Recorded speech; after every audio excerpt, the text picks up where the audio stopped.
Assalamu alaikum students, as you all know that we are dealing with chapter number 15 Structure of Atoms and Nuclei of Maharashtra Board Syllabus for class 12th.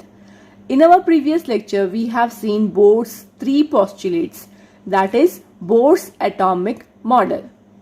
Now we are going towards radii of the orbits. This is the nucleus and the electron is revolving around the nucleus in a stable circular orbit. Stable circular orbit मतलब यहाँ जब electron revolve हो रहा है तो वो अपनी energy release नहीं करेगा, वो सिर्फ यहाँ पर सर्कुलर मोशन परफॉर्म करेगा. Okay, this is the electron and the distance from the electron to the nucleus is nothing but the radius, that is Rn. Vn is the velocity of the electron of nth orbit. Me is the mass of the electron. According to Bohr's second postulate, we know that angular momentum, that is mvr, is equal to integral multiple of h upon 2 pi. That is me, mass of the electron, Vn, velocity of the electron, and Rn, radius of the electron, that is equals to nh upon 2 pi. ये boards का second postulate है. इसको लेकर आपको radius निकालना है orbit का. यहाँ एक ट्रिक है. For finding the radius of the orbit you have to first take out the value for Vn, velocity. मतलब आपको ये मास और रेडियस दोनों आपको यहाँ पर RHS के पास भेजना होगा. Therefore, we can write Vn is equal to nh upon 2 pi as it is multiplied with ये दो टर्म्स जो यहाँ मल्टीप्लिकेशन में है Vn के साथ, वो अगर इज इक्वल्स टू के इस तरफ जाएंगे तो वो डिवीजन में चले जाएंगे. So therefore here we can write 1 upon MERN. ये दोनों मल्टीप्लिकेशन में है, यहाँ डिवीजन में चले जाएंगे. Therefore here Vn is equal to NH into 1 will be NH upon 2 pi MERN. अब ये Vn के वैल्यू को एज इट इज रखिए आप. जहां हमको Rn निकालना है, रेडियस निकालना है, वहां आपको पहले Vn निकालना होगा. Vn निकालने के बाद now you have to take Bohr's first postulate, that is mv square upon r is equals to centripetal force is equals to electrostatic force of attraction between the positive charge nucleus and the negative charge electron. पहले हम यहाँ पर boards का second postulate लिए, उसके जरिए हम यहाँ Vn की वैल्यू निकाले हैं. राइट, अब हम बोर्ड्स का फर्स्ट पोस्टुलेट ले रहे हैं और यहाँ पर ये Vn की वैल्यू यहाँ सब्स्टिट्यूट कर रहे हैं. Substituting the value for Vn in above equation, we will get Me upon Rn. हमको Vn की वैल्यू मिली थी NH upon 2 pi MERN.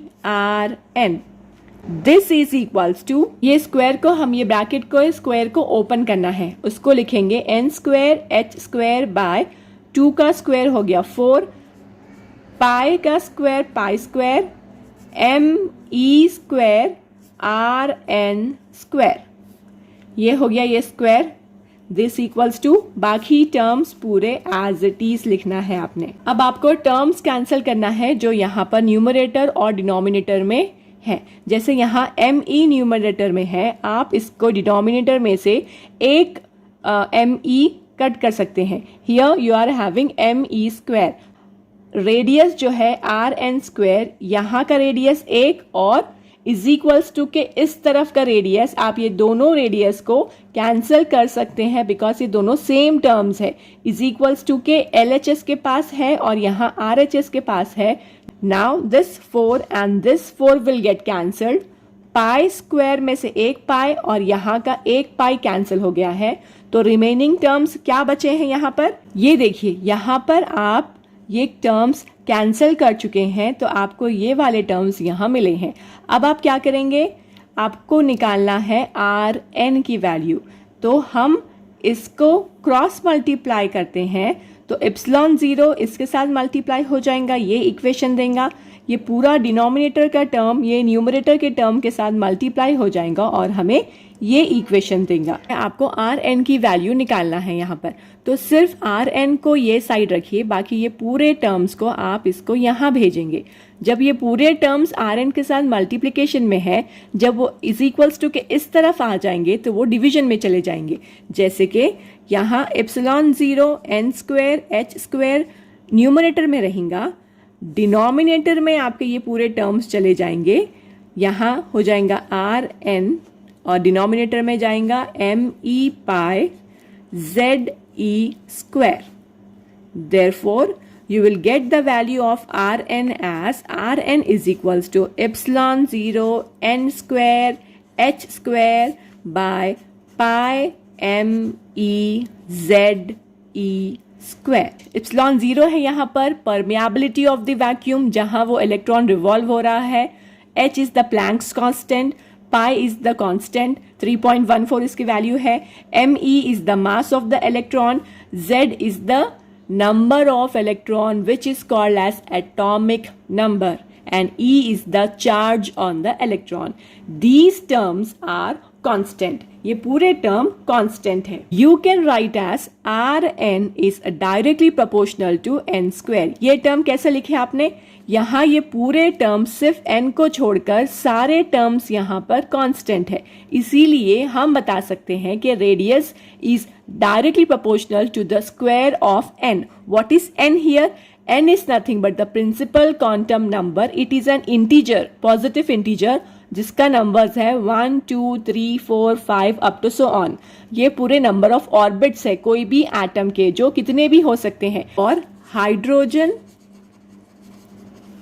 Atom, यहाँ पर हम बोर्ड्स का रेडियस निकाल रहे हैं। बोर्ड्स सिर्फ और सिर्फ हाइड्रोजन एटम या हाइड्रोजन जैसे एटम के बारे में ही स्टडी किए हैं। This is one of the limitations of boards, जिसमें एक इलेक्ट्रॉन रहेंगे। हाइड्रोजन एटम में कितने इलेक्ट्रॉन रहेंगे, एक इलेक्ट्रॉन रहेंगे। This is the nucleus and this is the electron, ये ऑर्बिट है इलेक्ट्रॉन का जहां वो रिवॉल्व हो रहा है, राइट। ये हो गया orbit, this is the radius r n, this is the electron, ये हो गया न्यूक्लियस और ये इलेक्ट्रॉन रिवॉल्व कर रहा है। और ये ऑर्बिट नंबर 1, मतलब n इज इक्वल्स टू 1। अगर 2 ऑर्बिट रहेंगे तो n इज इक्वल्स टू 2, अगर 3 ऑर्बिट रहेंगे तो n is equals to 3, like and so on. For hydrogen atom z is also equals to 1. z is what? z is nothing but the number of electron, या उसको हम atomic number भी कहते हैं, right. जैसे कि आपने देखे कि h epsilon 0 mass and the charge are constant, so we can write the value for Rn as Rn is equals to epsilon 0 h square pi m z e square। ये पूरे टर्म्स कांस्टेंट को एक जगह कर दिए हैं हमने और n को ब्रैकेट से अलग निकाले हैं। ये पूरे कांस्टेंट टर्म्स के ब्रैकेट के एक जगह किए हैं और n जो वेरिएबल है, जो चेंज हो रहा है, अलग अलग ऑर्बिट का अलग अलग n रहेगा, अलग अलग ऑर्बिट की अलग अलग वैल्यूज ऑफ n रहेंगे, तो उसको हमने बाहर करें, ठीक है। तो ये जो पूरा कांस्टेंट है, ये टर्म को कहते हैं A0, that is the value for A0 is equals to epsilon 0 h square upon pi m e z e square की पूरी वैल्यू अगर हम सब्स्टिट्यूट करेंगे तो हमें A0 की वैल्यू मिलेंगी। तो हम ये जो Rn की इक्वेशन है, हम इसको ऐसे लिख सकते हैं, therefore Rn is equals to A0 n square. This A0 is nothing but the Bohr's radius. If we substitute all these values, epsilon 0 h pi m e z, ये सब की वैल्यू अगर हम रखेंगे यहाँ पर, आपको A0 की वैल्यू मिलेंगी 0.053 nanometer. Nano is equals to 10 to the power of -9। For hydrogen atom, we know that Z is equals to 1, n is equals to 1 and we know a is also equals to 0.053 nanometers. So therefore r1 मतलब radius of Bohr's first orbit equals to a0 n की जगह पर आ जाएगा 1, इसका ये square. 1 का square कितना होता है? 1 का square is 1 only. So therefore r1 is equals to a0. a0 की वैल्यू है 0.053 नैनोमीटर, राइट. सो r1 की वैल्यू हो जाएंगी 0.053 नैनोमीटर. ओके, a0 की जो वैल्यू है इसे कहते हैं Bohr's radius and this is the smallest radius of the atom. ये पहला ऑर्बिट का रेडियस होता है जो कि न्यूक्लियस के बहुत करीब होता है, इसीलिए इसे हम स्मॉलेस्ट रेडियस कहते हैं एटम का. ये हो गया फर्स्ट ऑर्बिट के बारे में. अब हम लेंगे n इज इक्वल्स टू 2. हम सेकेंड ऑर्बिट में है. r2 is equals to a0 as it is bracket n की जगह पर आपको क्या रखना है? 2, इसका स्क्वायर, 2 का स्क्वायर लेना है आपको. सो मतलब पहला ऑर्बिट का दूसरा ऑर्बिट जो है 4 टाइम्स रहेगा. That is r2 is equals to 0.053 multiplied with 4 nanometers. r2 is equals to 0.212 nanometers. n is equals to 3 now. तो यहाँ हो जाएगा r3 is equals to a0 3 square. Now r3 is equals to a0 3 का square हो गया है 9.053 nanometers multiplied with 9. So you will get 0.477 nanometers. ये हो गई थर्ड ऑर्बिट की radius. As the number of orbit increases, the radius increases. क्योंकि यहाँ पर डायरेक्टली प्रोपोर्शनल है रेडियस और नंबर ऑफ ऑर्बिट के. जैसा नंबर ऑफ ऑर्बिट बढ़ते जाएगा आपका रेडियस भी बढ़ते जाएगा. इलेक्ट्रॉन जो है न्यूक्लियस से दूर हटते चले जाएगा. Now we are going towards the velocity of the orbit. We can find the velocity of the nth orbit, that is the nth stable orbit of the electron from Bohr's two postulates. Bohr's second postulate radius को निकालने के लिए हमने यहाँ पर second postulate में Vn को left hand side पे रखे, बाकी मास और रेडियस को राइट हैंड साइड पे भेजे थे.